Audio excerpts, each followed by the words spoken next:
Okay,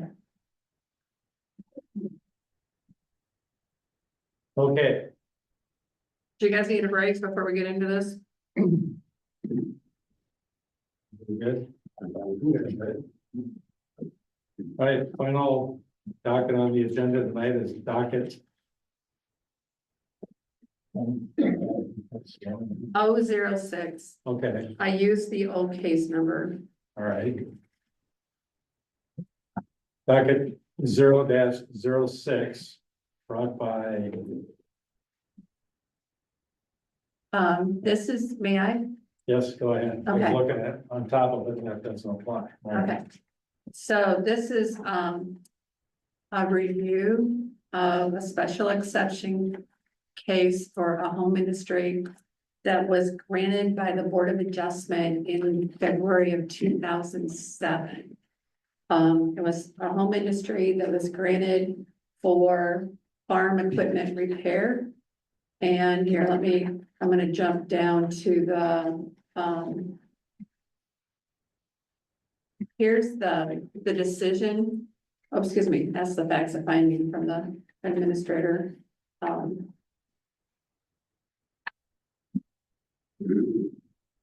There's a decision that came through from the Board of Adjustment.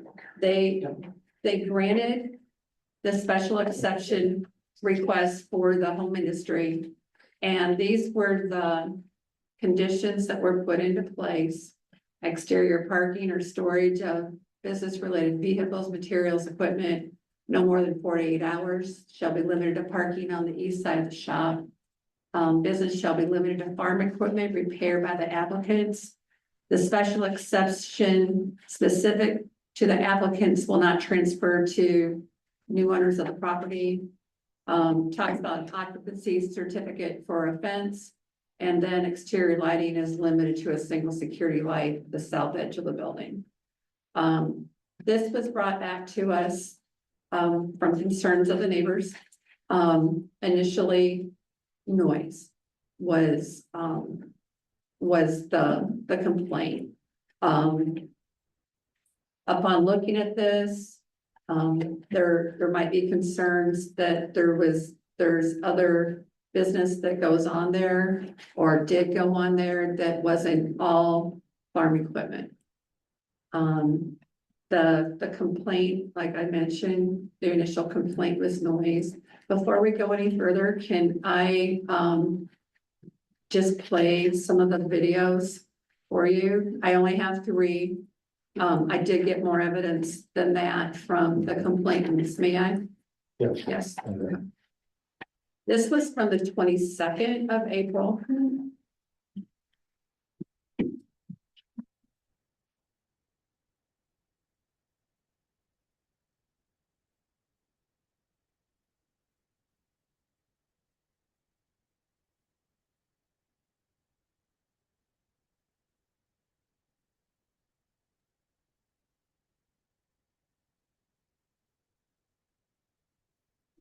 But I'm gonna stop.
I'll go ahead and stop that if you guys are good with that. One of the, here, let me just read the home the home industry part of the special exception. Home industry is conducted on a residential premise inside or adjacent to the dwelling or customary structures and is carried on by a family residing in the dwelling unit and is clearly secondary use of the dwelling unit for residential purposes and produces no offensive noises, vibration, smoke, dust, heat, or glare, rendering the premise objectionable or detrimental to the character of the neighborhood. So that is the general provision of the home industry. That's the definition of a home. That is, Under yes, under the general provision. yeah, in our ordinance, yes. And what section of the ordinance is that for? That is in the general provisions, chapter 3.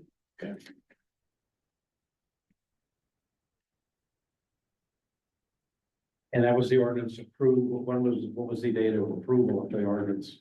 This one, I think this language goes back to 1976, Okay, so. the original. But Original.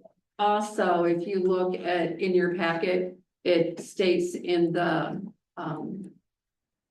staff report. Hang on, they didn't call it staff report then. Excuse me.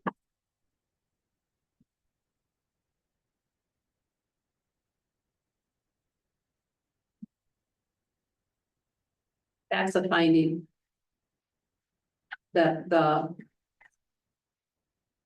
This was, hang on, let me get to the top of the facts of finding.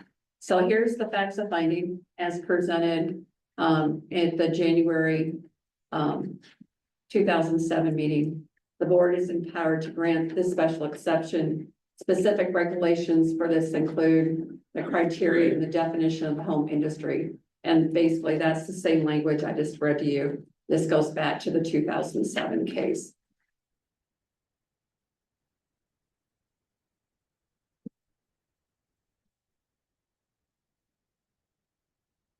And I'm gonna go ahead and just kind of mention, because what I'd sent to you guys, I told you I would correct it if I was wrong, and I was wrong.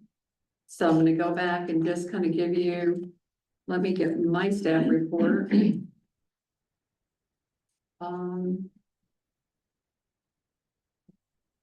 do not have the option to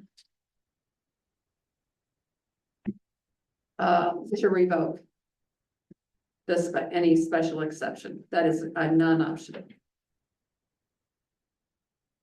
So I need to make sure that you guys know that, and it is off the table. I have had conversations with our county attorney, and if you guys did find there was violations or concerns, revoking the home industry special exception is not an option. It's not an option. It is not an option. Okay. So the fining is the only option? That is, well, you guys could probably have, if you found any concerns, and maybe we should wait till we get to that to see if you guys do have concerns. You might want to hear from the Finks and Mr. Frederick. Okay. So you're saying that the noise problem is a violation of the basic ordinance? And we don't have another noise ordinance in Jackson County? That's correct. Above beyond that? That's correct. Now, wait a minute, you're saying that what noise is a violation of what? I don't understand this. Okay, so if the noise that the Finks, and she's gonna talk about that, she has something to present to you. Part of the conditions or the regulations for home industry is produces no offensive noises, vibration, smoke, heat, or dust. So you guys, I guess, are to determine is the operation that is being conducted, does that produce an offensive noise? that's one of it, but, when. If you want to hear from your witnesses or your complainant, Well, but why? We can't do anything. well, you can. Just not revoke. You know, I'm not sure I agree with that, quite Okay. honestly. Okay, I think what we have to do is that we have to start out by looking at what powers we have. correct, And the powers that we have are set out in what you sent us. It's the Board of Adjustment, powers and duties. We can do three things. We can decide if the administrative staff of zoning has done something we disagree with. We can correct that if we deem that they did something wrong. right, We could supersede it or correct it. right, We're not talking about that here. The second thing has to do with special exceptions. We are talking about that, we'll come back to that. And the third thing has to do with variances, and this has nothing to do with variances. So for the special exceptions, I mean, it lists what we can do. We can decide such special exceptions as are specifically authorized to pass upon, or we can grant them, or we can deny them.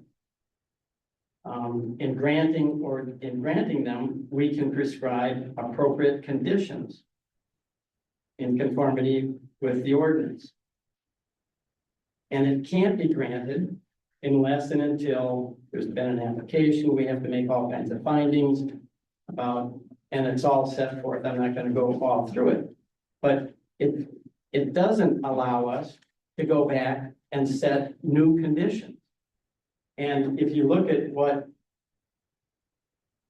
the January 8th meeting and this board, although none of us were on it at the time, had a full discussion about this, and it was brought to their attention by the Finks that there were concerns. right, There were concerns about it being an eyesore. There were concerns about noise. There were concerns about contamination, spilled chemicals. There were concerns about decreasing property value. All this was brought to the attention of the board, and the board said, we need more time. We're going to table this. But it specifically talked about the specific regulations regarding the adverse effects on the neighboring properties. We find there is a definite visual impact and potential for noise, vibration, increased congestion of the road. And then later on, they decided regarding compatibility with the surrounding properties, we find that compatibility with the rural residential uses is a serious concern. Now, after all of that, and then board tabling it and coming back a month later, this board in its infinite wisdom decided to grant the special exception with the following 5 exceptions, and none of them have a thing to do with noise. And I just disagree. I don't think that we have the power. And I don't mean to have this misread as choosing sides on this, but I don't think we have the power to do anything. that was the county attorney's opinion, that we do not, there is not a power to revoke, It's right. Right. We don't. right? I mean, they recognized that there was an issue with noise. Nothing in agriculture doesn't create noise. And certainly repair of farm equipment creates noise. And they granted the special exception knowing that. And so I think if there's an issue between the neighbors, I would wish them well and hope that they can resolve this, but I think they're gonna have to resolve it in a court of general jurisdiction. I mean, we're not that venue. We're not a small claims court, we're not associate district court, we're not the district court. There's a whole great big body of law involving nuisance that can handle this, but it's not us. That's one of the 5 board members' opinion. Well, that's pretty much what I said, only you made it sound a lot to me. I agree. And yeah, and that's exactly what the county attorney was, that there was no power to revoke it, and And if they found an issue, civil penalty was the only, county infraction was the only option. But even though that, you're right, 335.15 does not say that. Is the actual complaint just a complaint of noise? Would you, the complaint is here if you'd like for them to address you. Or vibration and noise, or? She has a prepared statement ready for you.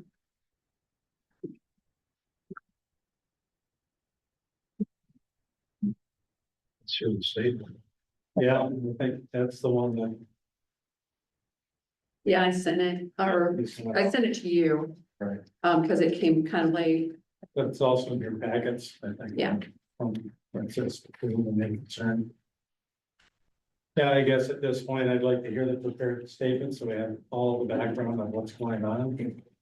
And while I certainly understand sentiments here, and I agree that in a way, there's not much we can do from a board of exception. Let's get all the facts first and then see where it goes from there. So talking to Jennifer Fink. You would?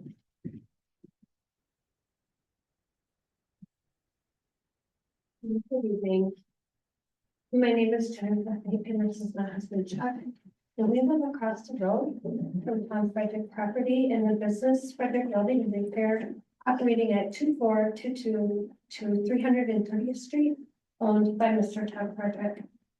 The constant excessive noise caused by Frederick Welding and Repair, its owner and employees, persists at all hours. There's no set business hours for operations. They are open sometimes at 6 a.m.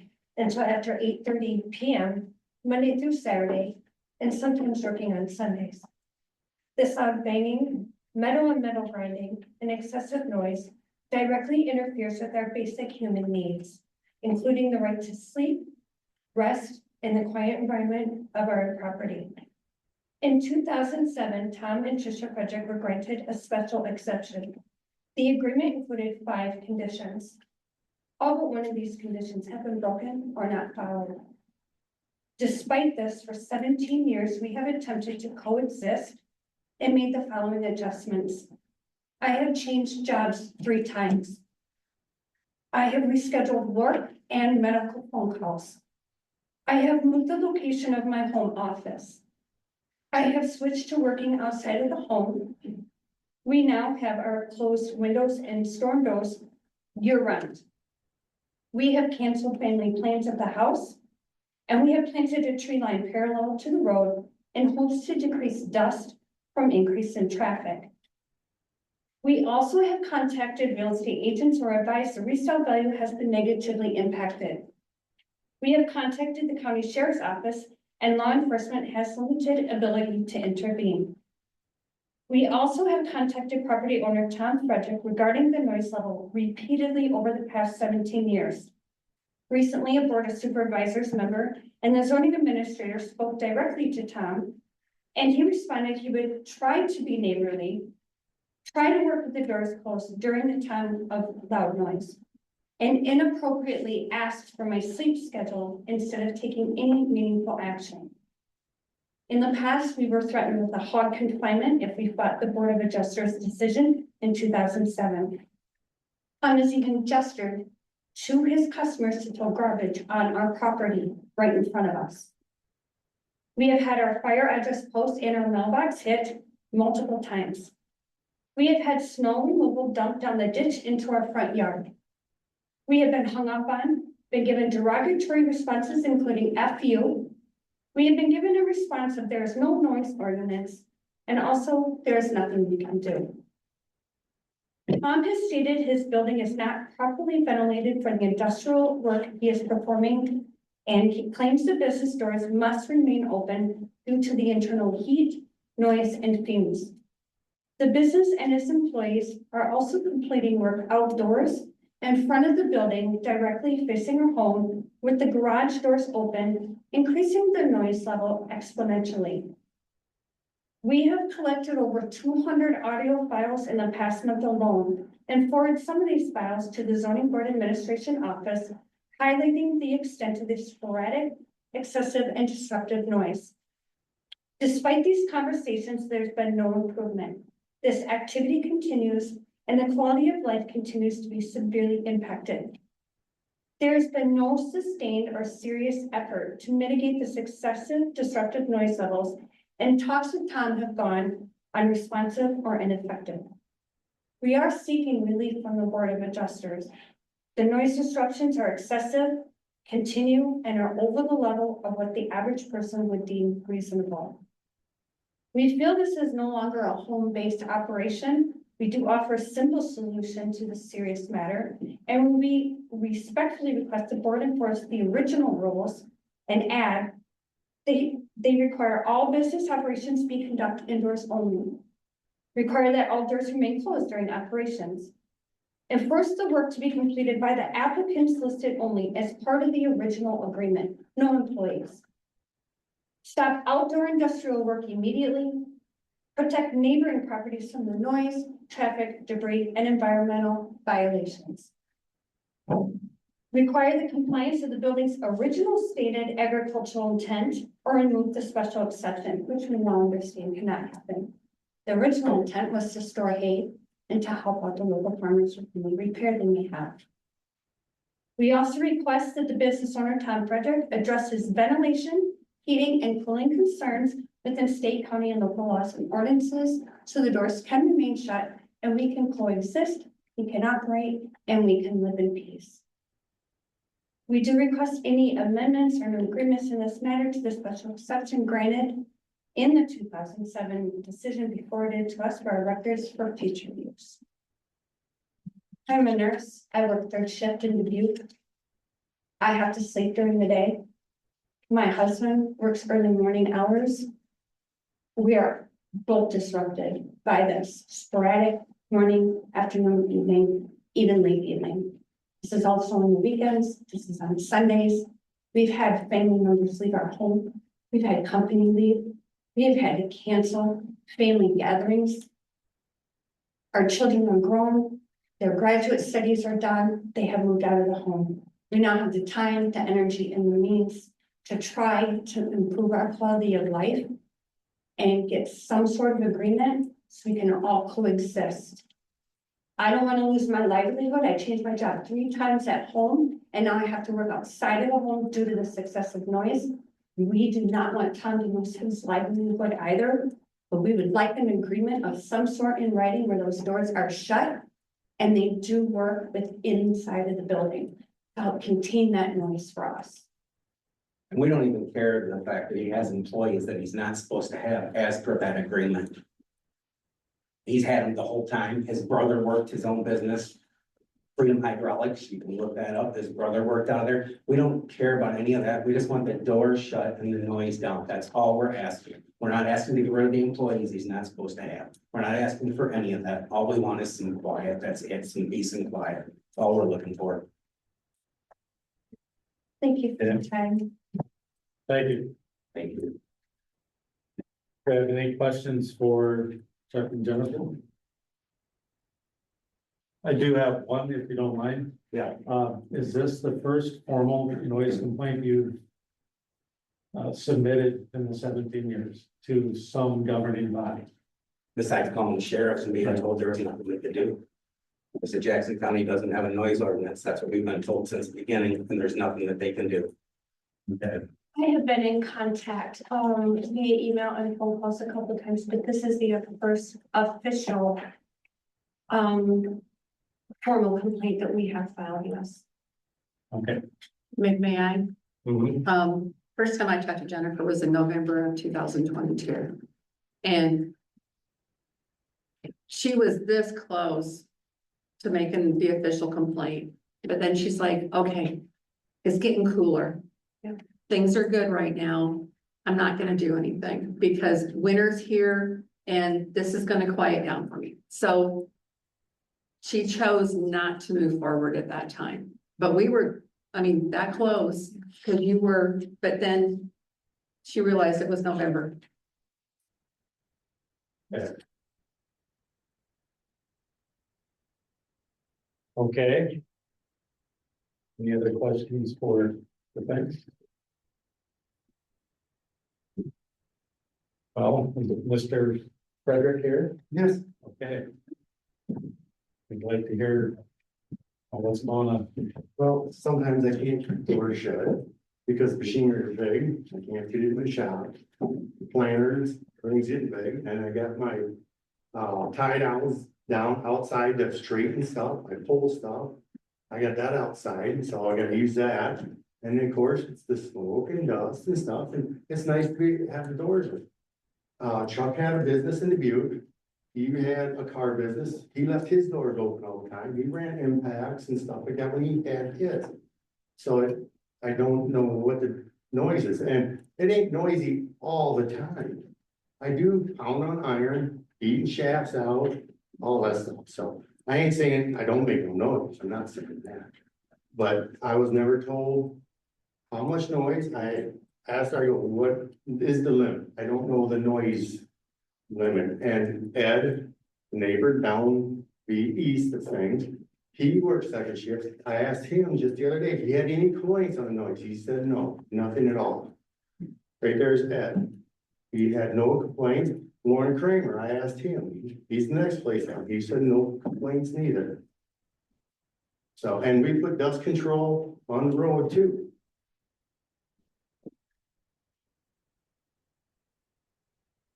But yet you've known about this for 17 years according to the things. They've been talking to you for 17 years. They cuss and swear at me up there, but I, you know, that's what they do. And their dogs bark all the time at me when I'm up there, which I don't care. I never put one complaint in with no one ever. I just, and I can work on my private stuff after hours or whenever too, whenever I want. My ag equipment and my trailers, my trucks and stuff like that too. That's what I was told. And I was told I could have 2 employees when we first had this here. So I never knew I could never have no employees. Just clarification, Lori, under a home business, For our home industry, home industry, here's what it says, and John, you see if you and I are on the same page on this. Is carried on by a member of the family, a member of the family residing in the dwelling unit. So since there was no limit there for outside employees, I was told that was not a limit. The ones that the home occupation limits does not employ more than 1 person outside the immediate family. However, the home industry just says carried on by a member of the family residing in the dwelling. It doesn't say there can't be any employees. However, if we go back to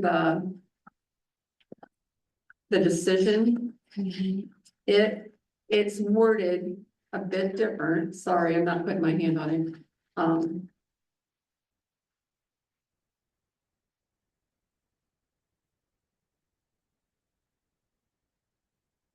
The special exception is specific to the applicants. Oh, wait, not, hang on, wrong one. You talking about the one in February? Number 2. The business shall be limited to farm equipment repair by the applicants. Okay. Tom and Tricia Frederick Okay. are the applicants. and 2B is carried on by a member of the family residing in the dwelling unit. Right. So that then states that whoever works there has to be a member of the family. No, how I was told what that meant, so it didn't create a limit, is carried on by a member of the family residing in the dwelling unit, which would be Mr. Frederick.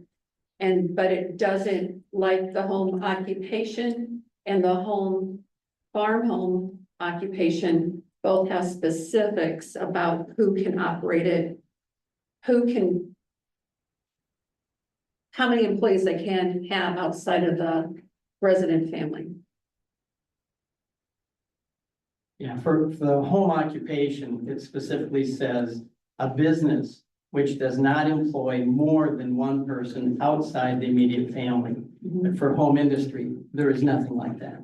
It's a business that's carried on by a member of the family. And this is deemed a home industry. Correct. If I was told I had to own it, I could never sell it to biz, then I'm losing. But he said I could have as many employees as I want. He asked me how many, I thought maybe one or two. This one, we had the discussion. And Mr. Frederick, where do you live? I live in the house right above it, the west. It's, there's a boiler shed between it right there. And Tyler, he lives in the house and he don't have no problem either. He works second shift together. And Tyler is, He lives in my house. he's not a family member? No, he's not. No, Tyler won't. Okay, and the reason I asked is because in the document provided by Jennifer and Chuck, it stated that when talking to your employees, it said you don't live there, that you live in Dubuque and you're never there. No, I'm back there. I live there. It's my home address. You're never there. I might not be there, but my home address is there. Okay, All my mail goes there. I live in the basement. You can, I'm upstairs. he's upstairs. the other question I have is really about what you're doing in there from listening to all 20-some videotapes or videos, and I listened to them all. A lot of fabrication going on in there, which I can understand in some repair of farm equipment, you have to make new things, bend sheet metal, that sort of thing. But we also received a document that said a tow truck had been modified with a pretty extensive new chrome bumper. Yeah, they brought the bumper. I just stuck it on. And I was told, I go, what is ag? No one could tell me what all ag. If they haul a skid loader on that or a farm truck on it, is that ag? No one can tell me exactly. Now I'm working on cement bumps for IL concrete, for cattle. Is that ag? No one can tell me what is ag or not. Where do you stop? A UPS truck brings parts all the ag people, the farms. Is that ag or not? No one can tell me what I should and shouldn't do. And I asked this, The way I understand this, the way it was written, it was for the repair of farm and agricultural equipment. yes, But it seems like, you know, especially with something like this and some of the noises, a lot of fabrication is going on in that building. yeah, there is, and 98% ag. It is, and if I do more ag, it's gonna get noisier because it's manure spreaders. I do a lot of manure spreaders. Repair the sides, cut them off. I do all that stuff. So, and I did work on the Lamont fire trucks. I put new shells in, but I did that a donation. And I do a lot of donation work for the Lamont. But When- Shouldn't I do that then? Can I ask you a question? Yes. Can I ask you a question? When you're working, when your business is in operation. Yeah. What are the business hours of the business? It can go from 6 until 10, 11, because I told them if I have a combine come in, it's emergency, do I get to work on it or not? They said, no, you can work on it anytime you want, you can work whenever you want. That's what they told me. I'm like, all right. Now, I haven't worked that late in a long time. I did years ago. I didn't have any money. I'm getting older, I'm getting tired, and I'm quitting a little early. Yeah, but I do work 6 to 7 days a week. I ain't gonna lie. Is any of that work not part of your business? Is it work? Yeah, it's work on my stuff. I work on my stuff sometimes Saturdays and Sundays. And I work on customers sometimes too, if they got an emergency. Okay. It's not much. But no one tells me what I can and cannot do. You know what I'm saying? I do. And I don't know who to contact to tell me if I could work on it or not. certainly from the noise aspect, and again, after hearing 20+ videos with the noise, it's some significant noise coming out of that building. Well, it is quite a bit of noise, yeah. Quite a bit of noise, so. But nobody else is complaining. Ed don't complain. And Well, they shoot You their have a guns. neighbor right across the street who is, Yeah, but what's years the concern? A few years ago, they shot their guns, they're sighted in a man, and I don't say nothing, their dogs are barking, they come up and bark at us all the time, I don't say nothing. You know what I'm saying, I just. You do, you yell shut up to them, and I had to tell you guys to shut up. Well, I just, they're. So if our There's a big dogs difference are between a barking, gun, shoot a gun every once in a while, and somebody up there every single day with a sledgehammer beating on. And then it got worse and worse and worse, and it's just, constant, and your guys are out there all the time working in the Fink. front. Mr. Fink, we understand that. We've got a good feel for what's. I understand. Yes, I do make noise. I don't know how not to make noise. but from the board's perspective, and I think John put it very succinctly, we don't have the power to remove that special exception. I guess all we can do, or I can do, is encourage you to be a respectful neighbor to your neighbors right across the street who and given very fair warning over 17 years that the noise you're producing is But I very. did ask about, I did ask about her hours and I tried to shut the door. And then Lori never got back to me or nothing, so I was like, well, I didn't know what was going on. And they don't want that. They want me quiet all the time.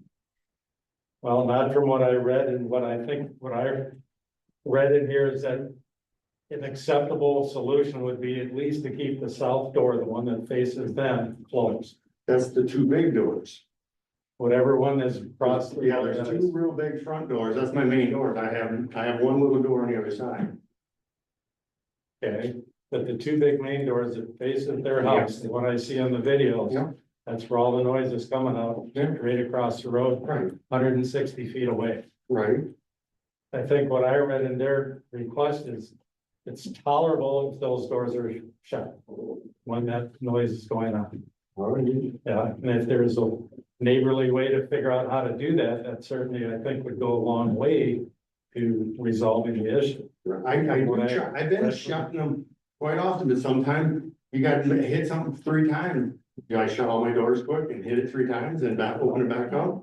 Or you just keep them shut all the time when there's work. Well, if it's 90 degrees out, it's hot, I gotta keep my doors shut. It'd be like them shutting their air conditioning off in the That's house. an issue, I get it, I mean, Yeah. but there's other physical ways to take care of that, fans and all kinds of things, but. No, we have fans, yeah. All right, Okay. any other questions? Comments? Well, at this point, I don't see anything within the jurisdiction of this board to take any action one way or the other because our legal counsel made it very clear that we cannot revoke the special exception. As far as finding if he's outside of this criteria, even that is somewhat ambiguous or nebulous at times, so I guess I would encourage the two to try and resolve this as best we can. Otherwise, I would make a formal motion that we table the issue for, quite honestly, lack of jurisdiction ourselves to be able to resolve it. But I would echo the sentiments of the chair. I would hope that the participants would be able to resolve it among themselves. Yeah, instead of tabling it, can we do something else? Tabling it implies we're gonna bring it up Oh, again. that's a good We're point. gonna take it up after further consideration, but I think the evidence is obvious that, We can't do anything today, tomorrow, or the next week. right, so I think we should just not act on it or not make any motion. Do we have any motion to dispose of it? I don't think so, as far as I can tell. All right, Bring some closure. Right. I don't wanna take it up here. I agree. I'm in uncharted waters, and who knows Robert's rules of order better than I do, hopefully somebody. well, there's no Well, then formal exception for us to rule on. We can't. I would move that we acknowledge the complaint, but dismiss it for lack of jurisdiction to resolve it. Second. Okay. Any further comments, questions? All in favor, say aye. Aye. All opposed, same sign. Okay. Thank you, everyone.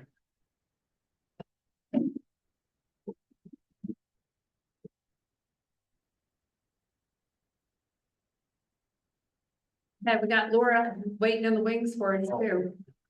You guys are like, no. Hang on, I'm gonna bring Laura. Laura, are you with us?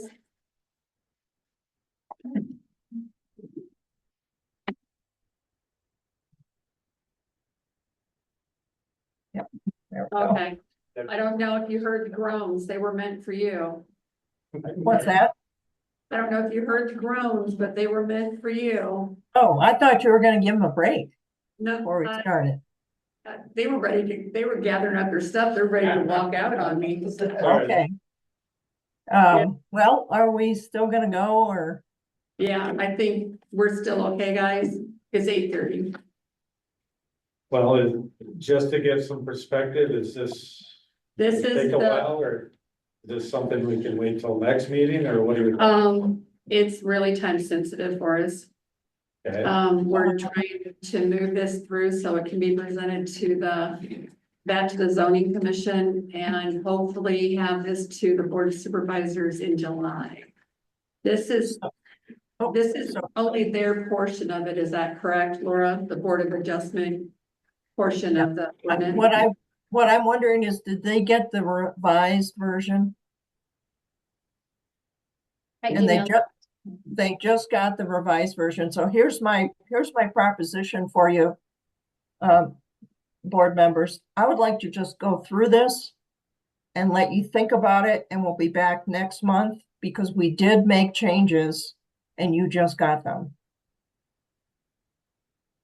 So this would take whatever time it takes me to get through this, and then you at least have seen it, heard it, and can think about it till next month. Lori, I think we're still okay with that. I think they're good. That timeline. Yep. Okay, and Is that- they're is that agreeable work? to, Does that work for them? I can't quite hear. yes, Yeah, go ahead and get started. the Wonderful. up even, yeah. So the information that we gave you is, should have a yellow highlight there on that first page. This is for the chapter in the ordinance that would be just for the Board of Adjustment. So a separate chapter just for the board. We have, this cover letter gives you an outline of what we're recommending.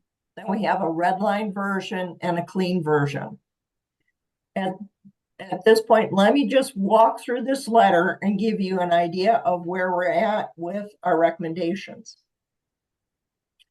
You currently have a set of rules and procedures from 2017. I believe Lori's working on some amendments for those. Right now, those have been incorporated into this ordinance amendment. So you can take a look at those. So really what we're doing is making a code out of what it was adopted for your rules and procedures in 2017.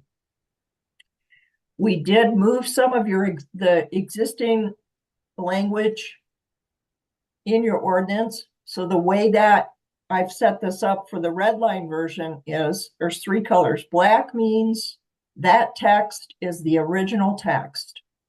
Oh yeah, you can go to an example. Thanks, Lori. If you see, this is a great, we can stop right here. Thank you. If it's red, it's proposed. If it's green, it's the language that is original, but it's relocated. The reason we're doing that is we're trying to be as transparent as possible about where we're making changes, where we're moving language from one portion of the chapter to another. Okay, Lori, we can go back to that cover letter. Okay, thank you. We have had a bill passed on April 15th, House File 652, that changed the powers of this board with respect to variances from area, dimensional, and other numerical limitations. And so we are looking at this as a reason to reorganize the language. The first thing we would like to do is something called the conditional use permit. The special uses and structures that are in your ordinance now, we're proposing naming them to require a conditional use permit. Why? Well, because really what they are are uses that are allowed only after they meet required conditions that are in the ordinance and any additional conditions that the board sets. This is also terminology that is being found in many of the updated city and county ordinances that Lori's been looking at. Won't change anything. It just, to us, it means a name that fits what it is. The idea of special exceptions, we kicked around as a special exception permit to deal with this new Iowa law. The law that establishes these new powers for these quantitative requirements talks about them being based on practical difficulty, which is not really a test for a variance. They're called a variance, but we really feel like what they're asking us to do is to create an ordinance for an exception to the rule. So we're recommending the idea, calling that a special exception permit. Okay, we could go to the next page, Lori.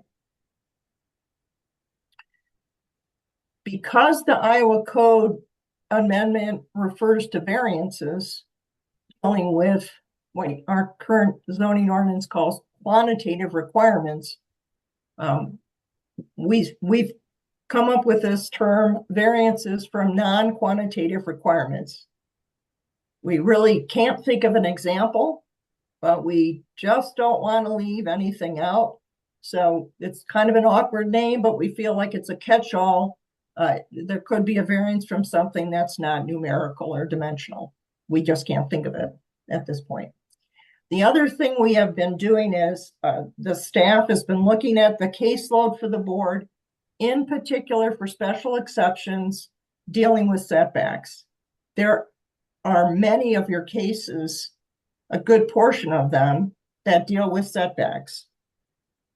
One of the things we're going to work on and bring back to you is something we call an administrative waiver.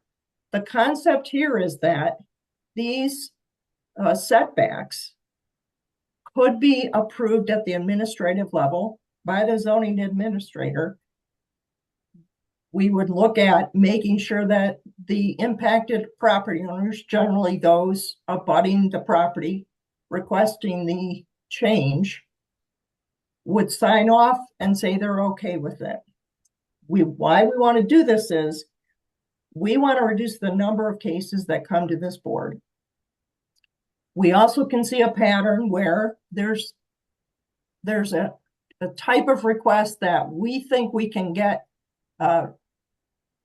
We can either change the code to make it easier, or we can provide this waiver so that we can make small variations in what the setback requests are, like a couple you had on for your hearings tonight, because the neighbors are okay with them. Now, what happens if the neighbors aren't? Well, we will set it up so that these folks can still come to the board and seek relief here. So stay tuned for that. So that's what we're proposing in here. I think given the hour and given the time they received this, I don't feel comfortable really pursuing this until you've had a chance to look at it. I would rather come back next month, honestly, and let you share your thoughts then. I will, however, happily answer questions if you have them. Thanks, Laura, because I think we're all kind of beat up anyway. Yeah, and this is a lot to digest, and I would prefer not to push the board to do that tonight. I don't think it's fair. You just got a thank you from them. Oh. Yeah. So he just needs to review I'm this. tired, and all I had to do was listen, so I can't imagine how tired you are. You had to make the decisions. So thank you very much for your attention. I So appreciate they're it. saying just review it and then next month we'll go through it. I have a question. John Arms has a question. Laura, can you hear me? Yeah. Yes. Is there anything in particular that you would care to draw our attention to that you think is either particularly new, particularly startling, or that causes you concern? No, after 30 years, I can honestly say, I think what we're doing is we're making good progress in getting an ordinance that provides flexibility while maintaining property values and good land use practices and doesn't clog up the Board of Adjustments agenda. I feel very good about this. Okay, thank you. You're welcome. While you're here, I'm gonna bring something up. And I know, we've had a discussion about 335.15 out of Iowa code. So we know there's limits placed on the board about what we can, about what you can do in the future. I think Polk County has something in their ordinance. I don't know how they make it work. I was talking to one of their guys last week. But Iowa code ties your hands. And I think this case is a good example of cause and effect or consequences or however you want to look at it. I mean, I truthfully can't see this board granting that today. I think you're right. We just had more experience, and especially after we did the wind ordinance and,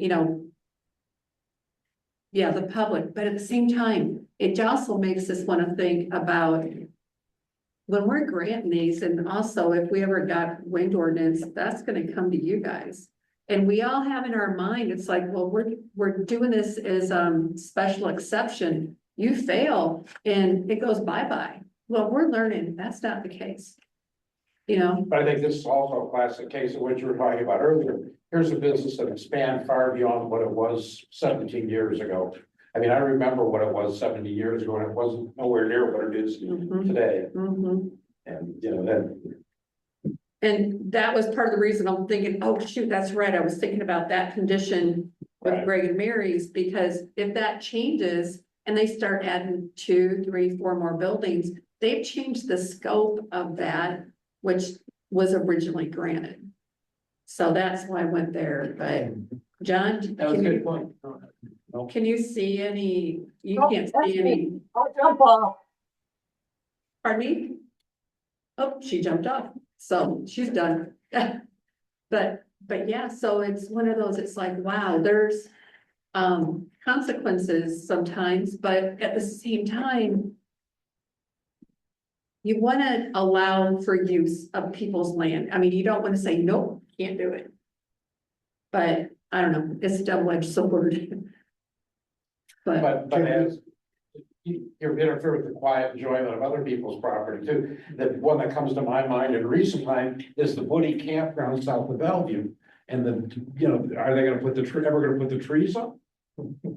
Yeah, I went by there today, And they've grown that much. there's nothing, and, We cut hell for that. yeah. How dare we bring that? How dare we question? A year ago in June, we brought back a case that was decided in May of 21. 3 years. So they had a private campground south of Bellevue, right off the Springbrook Highway, right there on the corner.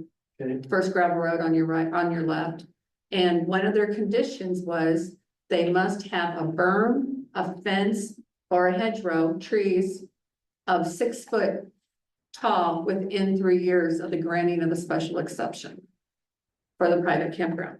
They still have the DNR. The trees that you buy from DNR. They planted red cedar trees in Gumbo. Sure, but if the condition said within 3 years, it's gotta be 6 feet, I mean, we could revoke that special exception.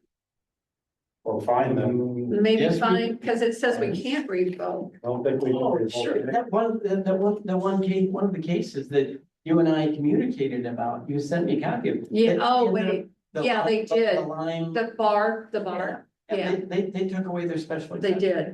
But there, it was very specific. okay, It was similar to this case. It was foreseen that this noise might be a problem. okay, But whereas in this case, the final decision was completely devoid of anything about noise. In that case, They had three things that talked about, you can't have outdoor music louder than, Amplified, but it can't be amplified. right? You can't be, whatever the outdoor music there is, can't be louder than general background noise. And also they had to comply with, that was the city of Des Moines, and they have a noise ordinance, you had to comply with that. And so they had a bunch of complaints, and they called them back, they said. Yeah, they did "You're take out." that. So that might also be a difference, how we write up our decisions and what you put in that decision. Yeah, Specific, Okay, right, I mean, it's hard to have your crystal ball to foresee I know. everything. I know, It is. you know, and I feel for this case, but at the same time, I'm like, oh, man. Can we limit time? Like, you have to come back in 5 years? You have to pay another $250. You gotta come back to us in 5 years, and we can look and see if your business has gone from me and my brother to 16 relatives and. Yeah. And I don't, 6 months. I, To a commercial place. could you think that could be something that we could write in our ordinance to where you review every special exception case for home industry? Or any of the others, so like Greg and Mary's, you know, every 5 years? Or it's revocable or renewable? Maybe it can't work, but at the same time, we have no power. What are we even doing here? Right, well, that was where I was having a bad day today. The brother I was going that in the route, last yeah, 20 years, I was, And that became very, tried to hire him 4 times. information that's been fed to me, Didn't and have, I didn't have a lot of time. Didn't have the metric. Didn't have time. And- But and I know I bombarded you guys with stuff, I mean, oh, it became very apparent to me that Farm. we've got a jurisdiction here. Yeah. Call a lawyer. And I've had it Sure. do repair. before We me. can't do anything. But yeah, when was I in know, there, it was hard, but There it's were. pretty clear talking to the guy, you've gone outside the lines, he knows it, we know. Oh, really? They also know he's really. Yeah, I don't know. I don't know. That I would support. yeah. Yes, it's. Although, if it's. It's a civil action between two neighbors. You know, Yeah. Olive Garden, dogs, movie equipment, I'm like. heavy industrial shop. That's- It's one of the worst. Right. So, I do have, Laura is still like, she's still writing the rules for our Board of Adjustment. There is still time to change what we do. Let's just see if we can get a consensus here to maybe follow up a little bit on what Pete. I'm trying to think of something. Yeah. Mhm, You know, Yeah, sure. I don't know what the hell we're doing here. yeah, gentlemen in the white shirts. Two of us. We had a suggestion down here. I don't know what you guys think about it, but we could run it up the flagpole. See if it has any merits. One of the things, Pete feels like we don't have any jurisdiction, we don't have any. We can't do anything is basically what you said, because it's hard to have uphold. He suggested, is there any possible way of reviewing, having it to where the case has to come up again in 5 years or 3 years, 5 years, to see if they've outgrown it or if there's in violation or if there's anything else that needs to do you think would be within our, and that's for home industry or home business, that would be the not for home a industry? setback or anything. Oh, no. Yeah. it's No, the just- home industry, the business. special exceptions for, uses and structures. But we can't lay a trap like that. I mean, we've got to be careful. I mean, it should be clear enough to them with what we initially give them. So that they can go on forever, right? I mean, that's impossible to do, but. But don't you think that when someone starts a home industry, you know, it's. Sometimes they outgrow themselves, like they outgrow themselves. Oh, yes. And And everybody hopes to be successful. I Right. mean, every home industry that has started, they're gonna hope it grows. yeah, and outgrows its maybe location. Like the one case that I brought up to you guys, it's the Mississippi Metals. Yeah. That was a special exception, not even 2 years ago, I don't think. Man, their business has grown by leaps and bounds. Then they already know that they're looking for a facility in Macokota for 26. Because they know that the traffic's increased more than they had anticipated, they know there's a lot more activity out there that they ever anticipated having. Well, I agree with Pete, maybe that's something we look at for the future. and There's a way to word it in there that we have some recourse if things don't go the way they were originally decided. You know, one thing, and I wish I hadn't bit my tongue, and I didn't think of it, but when somebody asked the question of the people with the aerial, applicator, you know, I wish I would have spoken up and said, I think it's a good idea if we do limit it to just that it can't be sold. Because at least then, like with Fredericks, that's part of one of the 5 things was it, you know, it doesn't pass to anybody, it doesn't pass to his son, his brother, anybody, he can't sell it and anybody else. So at least you know, maybe you can't look always 20 years down the road, but in his case, if you look 40 years down the road, you know it's gonna stop. I mean, it's gonna come to an end because he can't pass it on. and they're hoping for this to pass on to their boys who are just like 11 and 13 and. Yeah, but so maybe that's our mistake because by then this might be gigantic. Right, and well, you did put the limits to where it's limited to the, That's to true. the buildings It's on, just those buildings. Right. That's true. so, you know, it won't be growing, you know, so if they change their footprint. It's gotta come back to the board. Okay, look at the one we approved for Delaney over in Otter Creek. Then all of a sudden, we approved that for him, and then there's a chemical dealer next to there now. And then they started landing helicopters there to service, and we specifically asked them about that, and they said no. Yeah, and that part was before me, and I'm trying to think, we brought that back to you for their addition, if I remember Okay, I didn't remember. I'm pretty confident we did, let me double check. Yeah, it was twice, right? Okay, I thought it was, cause one wasn't me, and I thought the second time was me. And if I failed to bring it towards you, I was gonna be like, oh my gosh. Yeah. But yeah, so Daryl remembers it twice, so that's a good sign. Remember it once. Okay, A little bit. okay, because the other one would have been in probably 2021 when Christina was here. And then the other one would have been late 23 or early 24. Same thing. It is, yeah, it's father and son. Okay. Okay, well, yeah, I will ask Laura about, to see if there's any way of adding another condition to any of the special exception use and, let me, my word, use and structures. That would be one of the conditions that it gets re-reviewed and back to the Board of Adjustment in 5 years or whatever you guys decide. right. Cause that could be a condition, right? You think, John? I don't know, I'm just taking it all in. Okay, take it in. I think we can add almost whatever conditions we want, but I'm just trying to figure out how you do this. What I don't know is if you can grant a special exception that has a sunset provision on it. It says we will grant you a special exception that expires after 5 years. I don't think we can. Yeah. I don't think you can. And that So- would say that, but for review, But what's But the then point of the what? review if you can't say Yeah, you don't get true. it? true, You know? true. But it's a review for compliance with the original exception. Yeah. That's really what we're saying. Oh, yeah, I don't think- So if you're not in compliance, what can we do? So- Now you get into the funding issue, which we. I think that's got the to, weakness of Frederick's case. Maybe that's the only stick we have. Okay, you're On the not agricultural. complying, you're gonna be business. fined $250 a day It's not- to grow the trees or something. It's not our purpose. If- Sure, we can, Do you guys want to do that fine. close out this meeting? I make a motion, we adjourn. Second that motion. Very good. Meeting adjourned at Go back home, it's right. 8:49. But not a lot.